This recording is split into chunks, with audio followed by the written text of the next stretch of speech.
virgule, la couronne incorruptible. On parle de deux couronnes, on parle de couronnes mais qui ne sont pas de même. On parle de deux couronnes mais qui n'ont pas de même valeur. On parle de deux couronnes mais qui n'ont pas le même, peut-être qu'ils n'ont pas le même, ils ont le même sens en les utilisant comme des mots, mais ils n'ont pas la même réalité.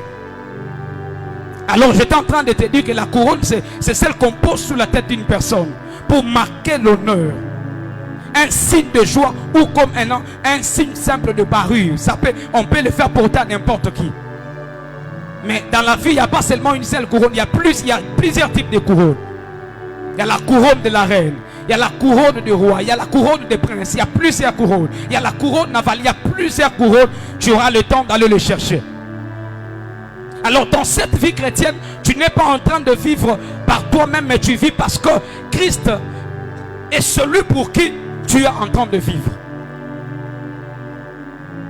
Qu'est-ce que je suis en train de dire? Je viens de te dire tout à l'heure que la vie chrétienne est une vie qui demande la responsabilité personnelle. La vie chrétienne est une vie qui demande à ce que tu sois toi-même responsable. La vie chrétienne est une vie qui demande à ce que dans ce à quoi tu t'es engagé, que tu sois sérieux. Dans cette vie chrétienne, si tu n'es pas sérieux, sache que tu ne finiras pas bien. Venir à l'église ne fait pas de toi un chrétien sérieux. Avoir la Bible ne fait pas de toi un chrétien sérieux. Prier beaucoup ne fait pas de toi un chrétien sérieux. Aller à la montagne ne fait pas de toi un chrétien sérieux. Aller au désert ne fait pas de toi un chrétien sérieux. Ce qui fait de toi un chrétien sérieux, c'est lorsque tu te mets à appliquer la parole de Dieu. Alléluia. Alléluia. Ton amen me dérange. Alléluia. Voilà pourquoi tu dois t'élever en matière de responsabilité. Parce que si tu ne sais pas faire ce que tu es censé faire, personne ne le fera à ta place. Le jour que tu as accepté Jésus-Christ comme Seigneur et Sauveur, tu étais seul. Personne ne t'avait forcé de prendre la décision. Certains peut-être c'était dans une croisade. Certains peut-être c'était à l'église. Certains peut-être c'était en cours de route. Certains peut-être c'était dans des campagnes évangéliques. Et que tu as entendu qu'on parlait de Jésus. Tu as entendu qu'on parlait de lui. De toi-même tu t'es dit en tout cas, je dois le recevoir Jésus-Christ comme Seigneur et Sauveur. Et quand tu le reçois, tu as le salut de Dieu. Tu reçois la vie de Dieu en toi. Tu as la vie éternelle automatiquement dans ton esprit. Mais il y a quelque chose d'autre que tu dois faire. C'est quoi la chose que tu dois faire? C'est de maintenir cette vie que Jésus-Christ t'a donnée. C'est de garder ce que Jésus-Christ t'a donné. Personne ne t'avait forcé d'aller recevoir Jésus-Christ. Mais toi-même tu as compris qu'en tout cas ma vie là sans lui, ça ne va pas marcher. En tout cas ma vie là sans Jésus-Christ, rien ne va marcher. Alors j'ai entendu parler de lui, qu'il guérit les malades, qu'il purifie les lépreux. Eh bien moi aussi je pars, je donne ma vie à Jésus-Christ. Oui, tu as fait une très bonne chose. C'est ta décision personnelle que tu as prise. Mais tu dois savoir une chose, qu'il faut maintenir cette décision que tu avais prise. Tu dois savoir une chose, qu'il faut maintenir cette décision que tu avais prise ce jour-là. Certaines personnes dans leur chambre se sont dit, Seigneur, je vais te suivre, je vais te servir. Oui, avec beaucoup de motivation au début. Mais après un moment, il se rend compte que c'était juste la chaleur qu'il avait eue autour de d'autres personnes. Mais je prie et je lève ma voix vers Dieu. Que tu ne perdes pas la vie éternelle que l'Éternel t'a donnée au nom de Jésus. Je dis que tu ne perdes pas la vie éternelle que l'Éternel t'a donnée. Que tu n'arrives pas à te tromper de voix, mais que tu suives la voix de Dieu jusqu'au bout au nom de Jésus. Même si tout le monde arrivait à tomber, toi tu ne tomberas pas au nom de Jésus. Même si tout le monde arrivait à lâcher, toi tu ne lâcheras pas au nom de Jésus. Frère, tu montes avec moi. Qu'est-ce qui ne va pas? Alors j'étais en train de dire que c'est une affaire de responsabilité. C'est que tu es incapable de faire, personne ne le fera à ta place. On prend la responsabilité de te prêcher la parole, de te dire ce que tu as fait, mais c'est ta responsabilité de prendre cette parole et de la mettre en pratique. Si tu ne la mets pas en pratique, personne ne va la mettre en pratique pour toi.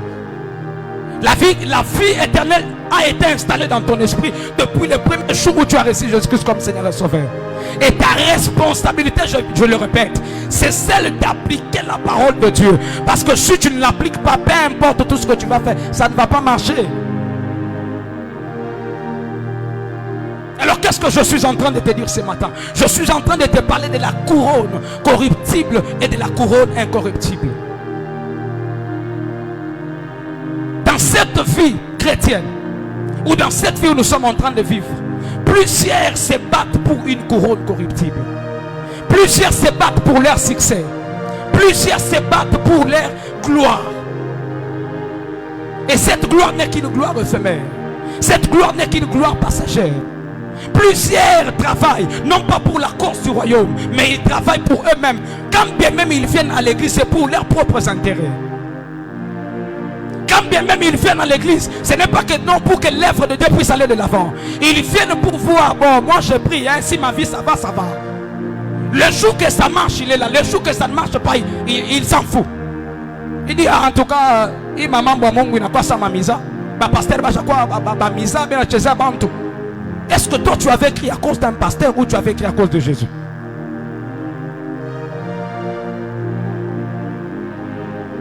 Excuse-moi, le Seigneur m'a dit de te parler ce matin comme un prophète. C'est à toi d'accepter ou de refuser. C'est ce que je suis en train de te dire ce matin. Tu n'as pas crié, tu n'es pas venu en Jésus-Christ à cause d'un pasteur. Mais tu es venu en Jésus-Christ à cause de lui. Alors le jour que ça ne marche pas, ne blâme pas le pasteur. Le pasteur est là que pour t'aider à faire bien ta marche, t'amener dans la voie qu'il faut, de prêcher la parole correctement pour que tu vives ce que Dieu a prévu pour toi. Maintenant, le jour que ça ne marche pas, pourquoi tu blâmes le pasteur? Et le jour que ça marche, tu ne dis rien, tu quittes même des fois l'église. Plusieurs se battent pour la couronne corruptible. Plusieurs se poumonnent pour leur propre succès. Plusieurs travaillent non pas pour la cause du royaume, mais pour leur propre vie d'abord.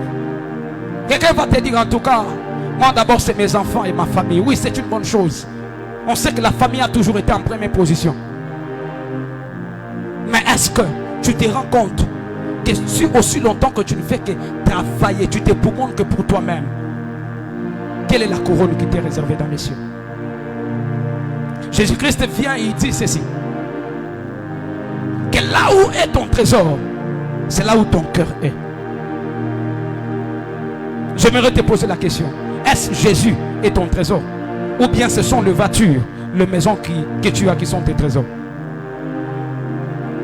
Beaucoup de gens se battent. Ils arrivent même, certaines personnes, ils arrivent même à vivre une vie, je ne sais pas.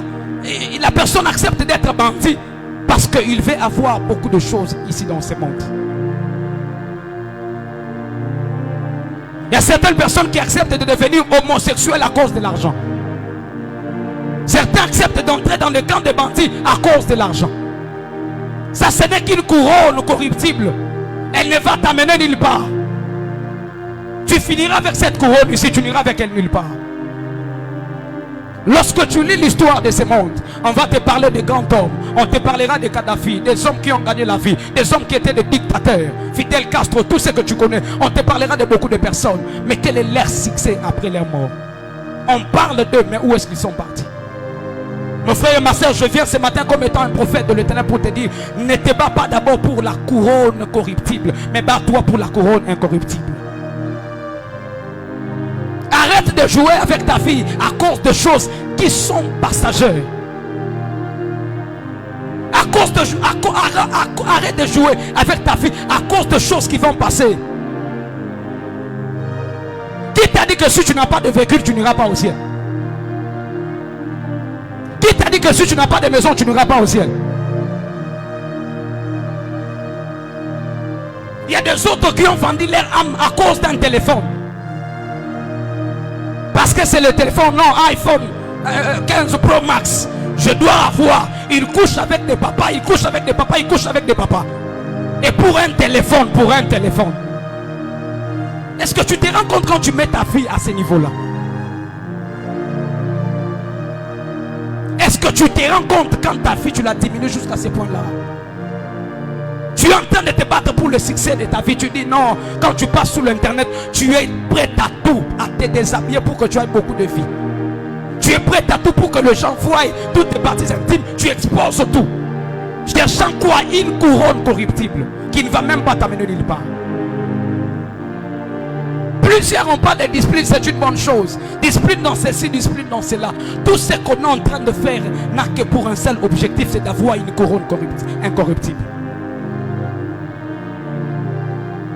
Dans le texte que nous venons de lire, de 1 Corinthiens chapitre 9, apôtre Paul donne l'image ou l'exemple des athlètes, des personnes qui font les sports. Il dit que ces personnes-là, ils ne vivent pas comme tout le monde. Ils ont leur manière de vivre. Ils ont leur style de vie. C'est quoi leur style de vie? C'est qu'ils refusent de faire ce que tout le monde fait.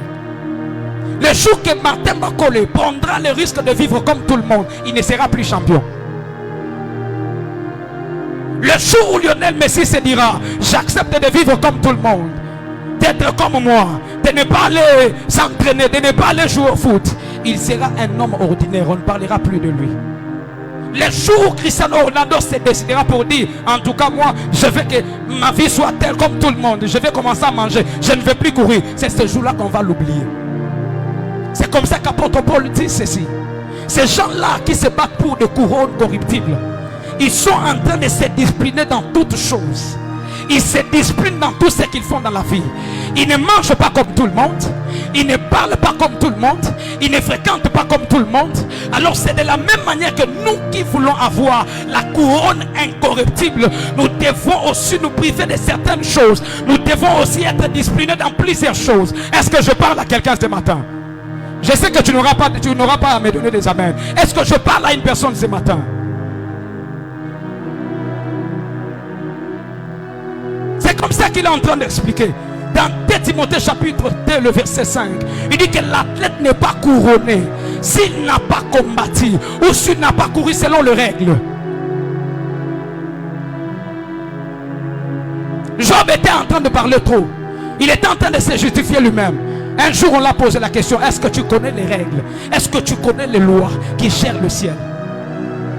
Est-ce que tu connais les lois qui ont établi ces choses? Parce que tu parles trop. Tu t'es engagé dans cette vie. Est-ce que tu connais les principes de la vie chrétienne? Est-ce que tu connais les fondements de la foi? Est-ce que tu connais vraiment le base d'une église? Je suis venu te dire ce matin, ne te bats pas d'abord pour une couronne corruptible, mais bats-toi pour une couronne incorruptible. Les choses pour lesquelles tu es en train de transpirer et chercher, ce sont des choses qui vont passer. On ne va jamais t'enterrer avec de l'or. Même si on t'enterrait avec de l'or, les gens viendront la nuit et prendre ça, et tu vas rester que poussière là-bas. Alors pourquoi te battes-tu pour des choses qui vont passer? Pourquoi tu mets ta vie en danger pour des choses qui vont passer?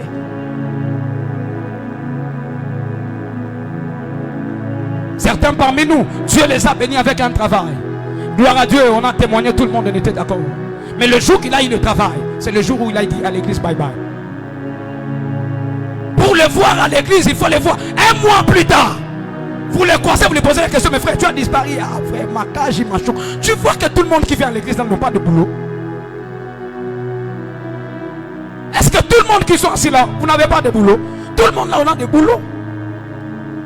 Tout le monde a les boulots dans cette église. Mais quand tu le croises, le jour qu'il cherchait le travail, papa prie pour moi, ça ne marche pas. On l'a imposé la main, il a eu sa délivrance. Savoir, gloire à Dieu, frère, va travailler. Il a eu une promotion. Il touche maintenant 10 000 $. Il dit, mais je viendrai faire quoi dans une église de tôle? Je viendrai faire quoi là-bas? Je viendrai faire quoi de toutes les façons? Bon, il n'y a pas quelqu'un de mon niveau, quelqu'un de ton niveau, frère. Quand tu étais piéton là, est-ce que tu ne savais pas que c'est un endroit là qui t'a élevé? À cause d'une couronne incorruptible, à cause d'une couronne corruptible, tu as fui l'église. À cause d'une couronne corruptible, tu ne viens plus à l'église. Je parle de toi. À cause d'une couronne corruptible, tu ne sais même plus quelle est la valeur de l'église. Quand tu viens, c'est pour critiquer, c'est tout ce que toi tu as fait. Dieu t'a béni qu'avec un simple boulot, un simple travail. Tout ce que tu as fait, quand tu viens, un mois après, ils ont changé quoi? Ils ont construit les murs. C'est rien. Toi, tu viens que pour ça. À cause d'une couronne corruptible, tu as fui l'église, frère. Tu as fui l'église, ma soeur. Tu étais stérile. Dieu t'a fait grâce, on a prié pour toi. Voici le miracle venu. Alors que le miracle est venu, il dit non, à cause de l'enfant, bon, mais je peux dire que quoi, je dis ça à mon toto parce que mon toto t'a dérangé, mon mis frère. C'est à cause d'une couronne corruptible. Tu arrives à faire ça. Alléluia. Alléluia. Je sais que je n'aurai pas des amens ce matin. Dieu m'a dit parle comme un prophète. Alors je vais parler comme un prophète et faire ma part.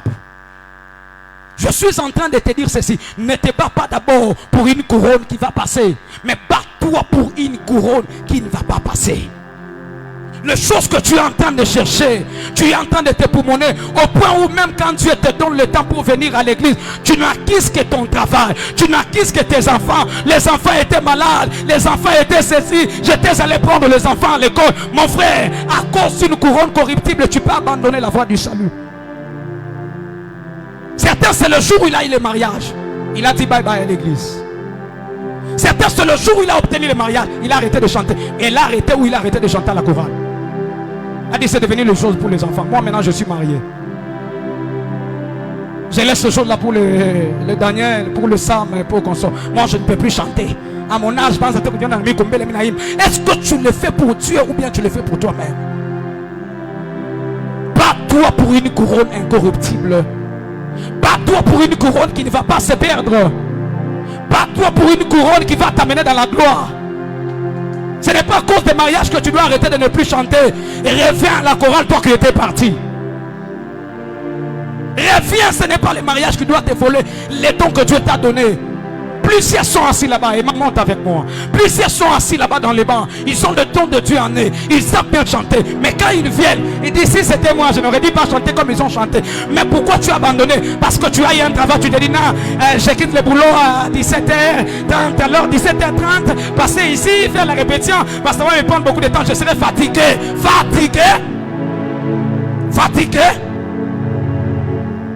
Quand tu étais chômeur, tu venais même quand il n'y avait pas la répétition. Est-ce que je peux parler ce matin? Est-ce que le prophète peut parler? Quand tu étais chômeur, tu venais même quand il n'y a pas culte. Tu viens ici, j'ai trouvé l'église fermée. Tu as dit, est-ce qu'on peut appeler quelqu'un que j'ai pris? Là, tu demandais la clé. Mais aujourd'hui, l'église est ouverte. Il y a une heure pour Jésus, tu n'as jamais mis tes pieds. Même quand tu as... Même... Oh, j'allais dire quelque chose, mais quelqu'un va penser que je l'ai attaqué. Je vais dire, même quand tu es en congé, mais tu ne viens pas. Tu disais que c'était le boulot, mais on t'a donné le congé. Pourquoi tu ne viens pas? Frère, tu disais que c'était les études qui t'empêchaient de ne pas venir au culte. Nous sommes en vacances. Combien de fois tu es venu? C'est de toi que je parle. Il y a des gens qui viennent à l'église pour les intérêts matériels. Tu viens à l'église pour escroquer Dieu. Au lieu de te battre pour ton âme, toi tu viens d'abord chercher l'argent auprès du pasteur. Quand on ne te donne pas l'argent, tu ne viens pas à l'église. Quand on te donne là tu viens. On te voit tout le temps. Mais quand, mon frère, arrête, mets ta vie au sérieux. Bats-toi pour une couronne incorruptible. Arrête d'être distrait. L'argent ne va pas sauver ton âme. C'est la parole de Dieu qu'on prêche ici. Mercredi, vendredi, dimanche, on sait lié qui va sauver ton âme. Est-ce que je parle à quelqu'un ce matin? Si je te parle, donne-moi un amen glorieux. Ton amen n'est pas glorieux, donne-moi un bon amen. Il y a quelqu'un qui vient ici que pour l'argent. Mais au lieu de suivre la parole qu'on est en train de prêcher, toi tu viens pour l'argent. Pendant que les gens sont en train de prier, leur vie change. Mais toi tu viens. Ah, non. Moi c'est l'argent. Je vais qu'on me donne l'argent. On va te donner l'argent. Mais est-ce que tu sais où ton âme va aller plus tard?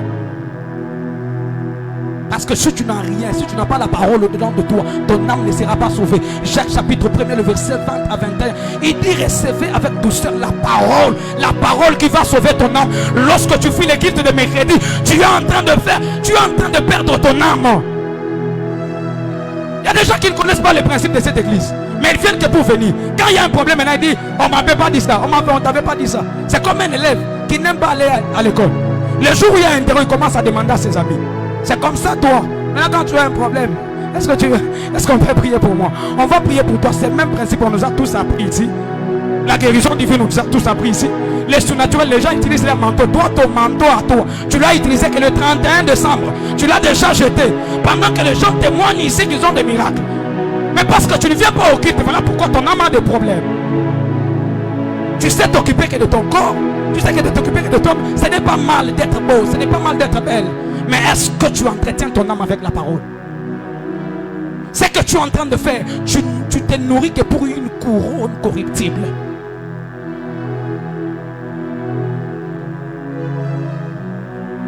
Dans Marc chapitre 8, le verset 35 et 36 que nous venons de lire, Jésus dit, que sert-il à un homme de gagner tout le monde s'il perdait son âme? Ton âme a de la valeur. Jésus-Christ t'a donné la vie éternelle dans ton esprit. C'est dans ton esprit. Quelqu'un peut dire avec moi dans mon esprit. Je ne le dis pas bien, dis avec moi dans mon esprit. Alléluia. Si ça te fait mal, ce n'est pas grave. Dieu m'avait déjà prévenu. C'est dans ton esprit que tu as reçu la vie éternelle. Maintenant, tu dois entretenir cette vie au travers de la parole. Cette vie-là, maintenant toi, tu dois te battre. Que ton esprit et ton âme aillent la même taille. Et aussi ton corps. Lorsque ton esprit est bien disposé et que ton âme est bien aussi disposée à la même hauteur que ton esprit, alors ton corps aussi est bien disposé à la même hauteur que ton esprit, alors les promesses de Dieu vont commencer à se manifester au travers de ton corps. Si ton âme est en retard, tu ne vivras pas. Voilà pourquoi plusieurs, on leur prophétise les choses. Ils ne vivent pas. Pourquoi? Parce que le jour où la prophétie est venue, il a accepté, c'est son esprit que Dieu a localisé.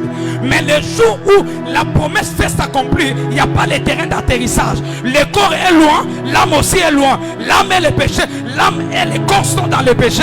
L'esprit est là, libre et le corps libre. Il ne sait pas maintenant, je vais atterrir où? La parole vient, ne trouve pas de terrain. Maintenant tu dis, oh faux prophète what? C'est toi-même faux chrétien. Au lieu de prendre la responsabilité de prier pour les Barakoutabi, il n'y a pas là. Ah, il t'a déjà compris où il a couché mon zambi. Dis à ton voisin Hacha. Dis à ton voisin Hacha. Tu vois pourquoi tu ne le dis pas? Parce que Dieu est en train de te parler. Dis à ton voisin Hacha. Alléluia. Donc ton âme et ton corps et ton esprit doivent être alignés. Lorsque les deux sont alignés, l'esprit domine, dans ton âme il y a la parole, ton corps ne vit plus selon toi, mais il vit selon ton homme intérieur. Alors ce que Dieu a dit, tu le vivras aussi. Je lève ma main, je décrète et déclare que toutes les promesses que Dieu t'a faites pendant cette année, tu les vivras au nom de Jésus. Ces paroles que je suis en train de parler sont des oracles. Je dis tu les vivras au nom de Jésus. Les promesses qui ont fait 2 ans, les promesses qui ont fait 3 ans, je décrète et déclare qu'à partir de ce matin, que tu vives leur accomplissement au nom de Jésus. C'est que tu ne comprends pas ce que je suis en train de prophétiser. Oh, je prophétise, je décrète et déclare toutes les promesses qui ont tardé, de 40 ans, de 30 ans, de 60 ans, je dis leur accomplissement c'est ce matin. Je dis leur accomplissement c'est ce matin. C'est que tu ne comprends pas ce qu'apôtre Paul est en train de dire dans Philippiens chapitre 3. Il est en train de dire ceci. Moi là, il y a certaines choses que j'ai considérées, que je prenais avec beaucoup de la valeur, que je passais tout mon temps à regarder des matchs, à regarder des novelas. Maintenant j'ai compris maintenant que ces choses n'ont plus de la valeur. Ces choses n'ont que des bouts maintenant. Qu'est-ce que tu considères comme de la boue depuis que tu as crié?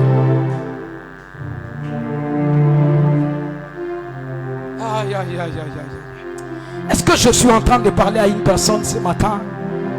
Si je te dis, est-ce que tu peux me donner un bon amen? Il dit que ces choses, j'étais accro à la loi. J'étais prêt à tout pour maltraiter l'église. J'étais prêt à tout pour tuer les chrétiens. Mais lorsque Christ est venu, j'ai compris qu'une nouvelle lumière est entrée à moi. Alors je ne peux plus vivre selon la loi. Je ne peux plus vivre selon la justice de la loi. Non. Cette fois-ci, je vis selon la justice qui s'obtient par la foi. Et les choses qui étaient pour moi comme un gain, je les regarde aujourd'hui comme une perte. J'aimerais que tu regardes à ces péchés que tu dises, tu es une perte pour moi.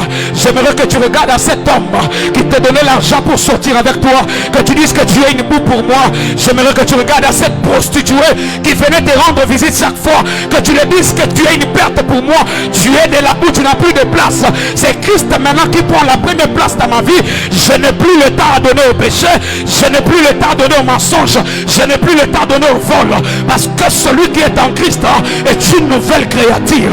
Les choses anciennes sont passées, parce que toutes choses sont devenues nouvelles. Je ne suis plus celui que tu as connu avant.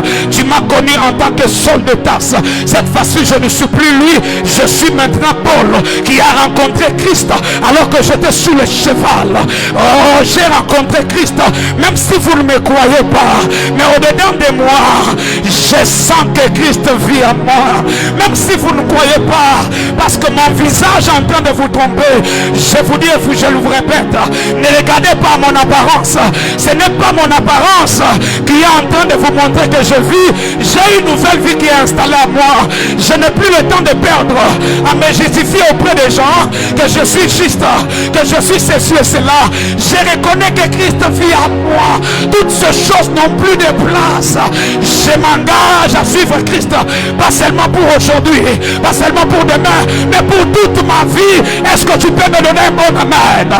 La couronne dont il est question, ce n'est pas la couronne de Moïse, ce n'est pas la couronne d'Abraham, ce n'est pas la couronne d'Isaac, c'est la couronne. Cette couronne a un nom. Demande-moi c'est quoi le nom? Le nom de la couronne, c'est Jésus-Christ. Apôtre Paul est en train de dire, je ne bats pas comme un battant en l'air, je ne cours pas comme tout le monde. J'ai un objectif fixé devant moi, c'est de rencontrer Christ, c'est d'être comme Christ. Il dit que je cours vers la vocation céleste. La vocation céleste, c'est d'aller rencontrer Christ, d'être comme lui, d'être à son image, d'être à sa ressemblance. Le jour quand j'entrerai au ciel, on me regardera, on regardera Christ, on dira qu'ils sont ensemble. Je t'annonce, à partir de maintenant, ta vie est condamnée à suivre Jésus. Il monte avec moi. Je dis ta vie est condamnée à suivre Jésus. Amen. Ta vie est condamnée à suivre Jésus. Tu essaieras d'abandonner, mais tu auras du mal abandonné, parce que sur toi tu as une croix. Il dit ceci, que celui qui veut me suivre se charge de sa croix. J'ai la croix. Je n'ai plus le temps de jouer avec le péché. J'ai la croix sur mes épaules. Je n'ai plus le temps de jouer à l'impudicité. J'ai la croix sur mes épaules. Je n'ai plus le temps à perdre pour m'absenter à l'église. Dis à ton voisin, je suis trop occupé.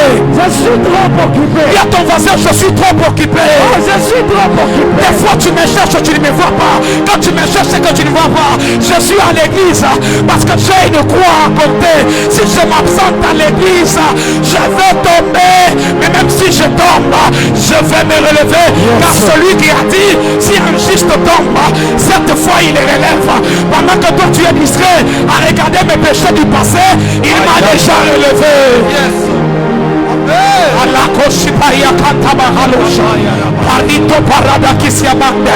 Tout ce que tu as, c'est de regarder si mon histoire, mon historique, ne regarde plus l'historique. Entre maintenant dans la nouvelle page. Je dis entre maintenant dans la nouvelle page. Dans la nouvelle page, on m'appelle un homme saint.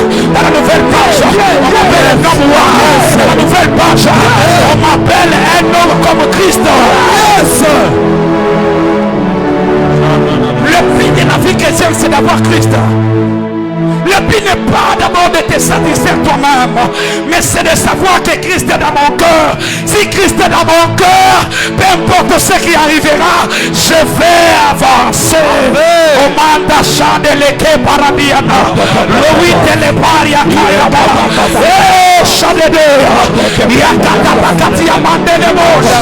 est-ce que quelqu'un peut désirer Jésus? Nous avons besoin de Jésus. Nous avons besoin de Jésus. Écoutez. La Bible est en train de dire qu'à la fin il y aura de faux Christ. Je sais une chose. Écoute, ça t'arrive souvent. Lorsque quelque chose de bizarre va t'arriver, tu dis il y a quelque chose qui va m'arriver. Lorsque tu arrives dans une église, tu sens que le pasteur est en train de prêcher. Tout le monde est excité, tout le monde est là content. Mais au-dedans de toi, tu dis, je ne sens pas les goûts de l'agneau ici dans cette monture. Il y a un problème, c'est que Christ n'est pas dedans. Quand Christ n'est pas dedans, ton esprit se révolte. À un moment donné, tu commences à vibrer.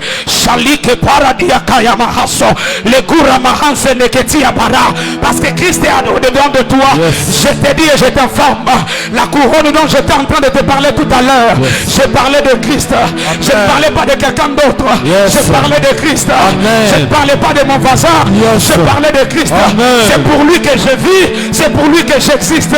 Si vous voulez monter la vie, ôtez seulement Christ au-dedans de moi. Yes. Je dis et je répète, si vous voulez monter la vie, yes. Ôtez Christ au-dedans de moi. Amen. Si lui n'est plus, alors je n'ai plus la raison d'exister.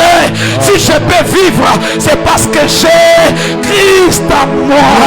Je suis en train de dire à quelqu'un, c'est vrai que tu peux travailler, mais pendant que tu travailles, que tes yeux soient fixés sur Christ. Pendant que tu travailles, que tes yeux soient fixés sur Christ. C'est vrai que tu peux tout faire, mais pas toi pour avoir Christ. Je suis en train de te dire ceci, celui qui n'a pas Christ à l'enfer. J'ai dit celui qui n'a pas Christ à l'enfer. Alors ne cherche pas l'enfer gratuitement, va auprès de Christ. Je viens t'annoncer et te dire, si tu n'as pas encore reçu Christ comme Seigneur et Sauveur, c'est matin une occasion te donner. Ne perds pas le temps à regarder ce monde. Il y a beaucoup de choses qui sont en train de se passer. On ne t'est pas des homosexuels, on ne t'est pas de ceci et cela. Même si on t'a proposé des millions, et refuse les millions, mais accepte de vivre dans la pauvreté avec Christ. Amen. En réalité, tu ne vivras pas dans la pauvreté parce que Christ s'est fait pauvre pour que toi tu sois riche. Ça veut dire en ces temps ici, les gens qui sont appelés à être riches, c'est toi parce que tu as Christ en moi. Christ en moi, l'espérance de la gloire. Je suis en train de dire ceci, je ne vivrai pas dans ce monde une vie de honte, parce que j'ai quelqu'un dedans de moi qui est la gloire de la Shekinah, qui est lisse de la vallée. Lorsque lui entre en scène, tout commence à changer. Je ne vais plus regarder aux choses qui n'ont pas de sens. Je regarde au Christ parce qu'il est le but pour lequel je vis.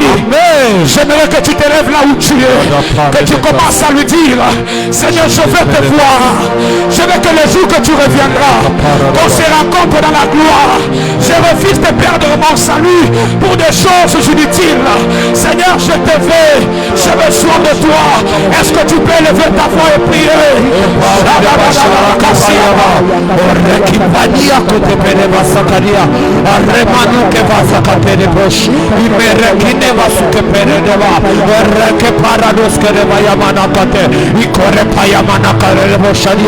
Seigneur, je voudrais te ressembler, éternel.